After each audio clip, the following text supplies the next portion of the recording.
আমরা পুষ্টিবিদেরা শুধুমাত্র রক্তের গ্লুকোজের মাত্রা কমানো কিংবা ওজন যাতে না বাড়ে বা ওজন বাড়তে থাকলে সেটা কমানোর জন্য কিন্তু এক্সারসাইজ বা হাঁটা চলার কথা বলি না। হাঁটার মাধ্যমে আপনার শরীরের অনেকগুলো উপকার হতে পারে। তার মধ্যে একটা আজকে বলছি, আমাদের ব্রেনের একটা অংশ আছে যেটার নাম হচ্ছে হিপ্পোক্যাম্পাস। আমরা যখন হাঁটাচলা করি এবং আমরা যখন ডিপ ব্রেথ নিই, অর্থাৎ জোরে করে শ্বাস নিই, তখন এই হিপ্পোক্যাম্পাসের অংশটা অনেকাংশেই বেড়ে যায়।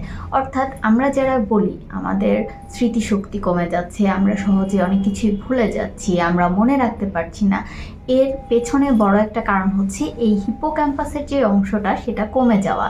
অর্থাৎ আপনি যদি স্মৃতিশক্তি বাড়াতে চান তাহলে অবশ্যই আপনাকে শারীরিক পরিশ্রম করতে হবে, হাঁটাচলা করতে হবে এবং দীর্ঘ শ্বাস নেওয়ার একটা প্র্যাকটিস রাখতে হবে।